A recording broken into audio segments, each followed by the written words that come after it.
again. It's Amazing Amanda, your Feng Shui facilitator at fengshuihooray.com. And I hope you've enjoyed my last 2 episodes where we actually do a classical Feng Shui consultation.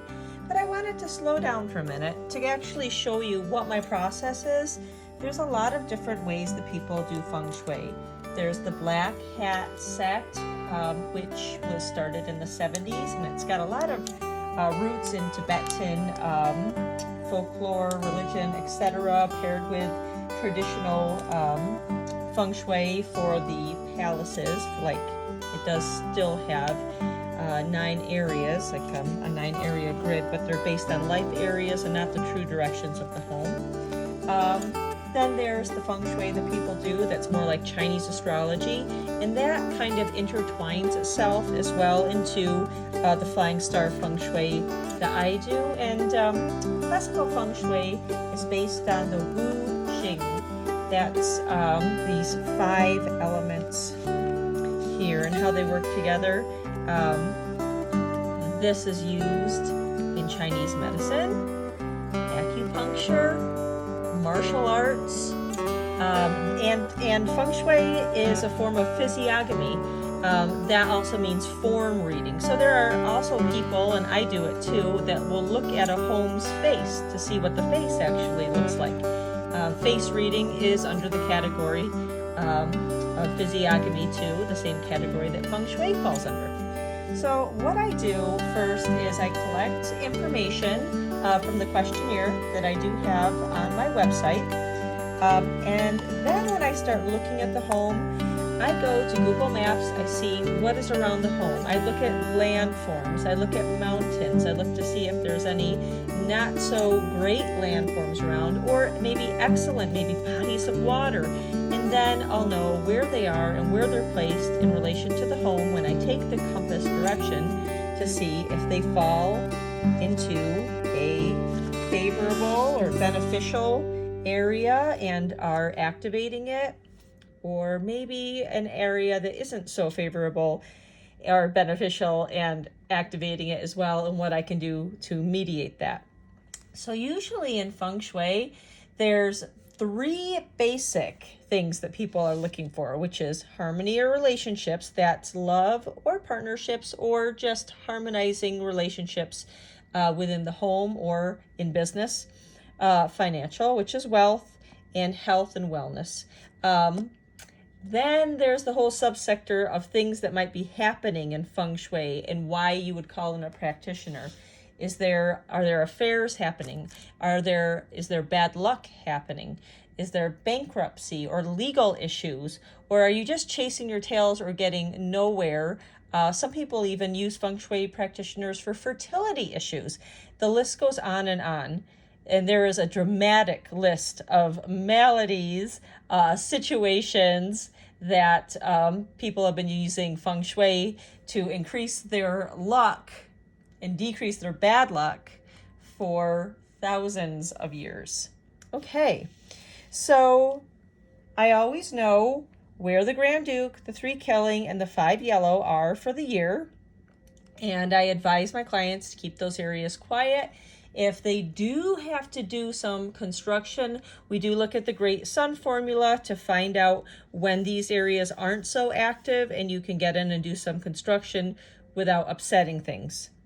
I do look at the annual stars and see where they are. And then I chart out the star chart after I take the compass directions. Sometimes getting a compass direction is almost the hardest part for me. Because some cell phones are calibrated differently, you might get different readings. So I usually use 2 different cell phones. I usually use a regular like hiking compass, and I use this compass. And then I go to the back of the home and I do the same thing to see if I get the same reading.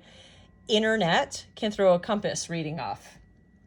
Water, pipes, water or a hot tub or pipes in the wall can throw a compass reading off, and metal and glass can throw a compass reading off. So if you don't have the compass reading right, your whole chart is going to be off. And that's why with remote sessions, I actually do the reading with people. It's a little frustrating, but as long as we get the reading right, everything will fall into place. That's where I start with what's your intention, knowing where the Grand Duke, 3 killings, 5 yellow, sweep ho is, and taking an accurate compass reading, okay? After that, I look into the 8 mansion theory, and I find out what are the best personal directions for the person. And these do not necessarily match up with where the best areas are in the house. So I try and find great areas for people to sleep and face and be in, directions and sectors, and match up the flying stars with the person's own personal qua number and best 8 mansion. Then when we've looked at especially the entranceway and especially where someone is sleeping, figured out remedies, best directions, figured out doors that are being used the most often, figure out where the 3 main areas of the house where a person inhabits are. There's usually 3. We go into the kitchen, and then I kind of look at that area and see what's going on with the kitchen, the stove, the placement, all of that. Now I also make a list where the house is and what possible landforms that are poor landforms could be happening that might be throwing off someone's luck. A lot of times the house doesn't have one. Sometimes the house has one. And then that we usually go from there and figure out how to remedy that or know what that energy is doing and how to basically put your man energy forth, your own energy and efforts, that if you know the house is prone to that, you'll be able to protect yourself against it better. Then I look at wealth formulas, usually a 5 ghost carry treasure or a sky horse. Those are great wealth formulas. I'll look at if there is a mountain, the Tangling stars, and also I'll use the 72 dragon, or sometimes 60, I believe it's 60 contracting dragon. I'll use either one of those to look at the mountain. They'll usually give me different years that the mountain will open its energy, whether for good or bad, so we know what years to watch out for. And if someone's looking for love, I look for peach blossom energy, right? And we can also set up a peach blossom activation. So those are some of the ways. That's a beginning to how I conduct a Feng Shui consultation that's classical. I also, of course, look at the home's lot shape, the home shape, like we said, landform, special attention on entrance. Are there any safety issues around the house? Maybe you're at a T-junction. Maybe there's a jagged mountain behind you. How easy is the chi to get in the house? Are you deep in a canyon and your house is on stilts and it takes a lot of work to get up the hill and to your front door? Then we might be adding lights, better path, color, and motion for chi to follow to get into your front door. Are there stairs blocking the path of the chi getting into your house? All these different things. Where's the bathrooms? Like I said, we look at the shas, we look at the house type to see if it's aligned for money and people well, or if it's off balance.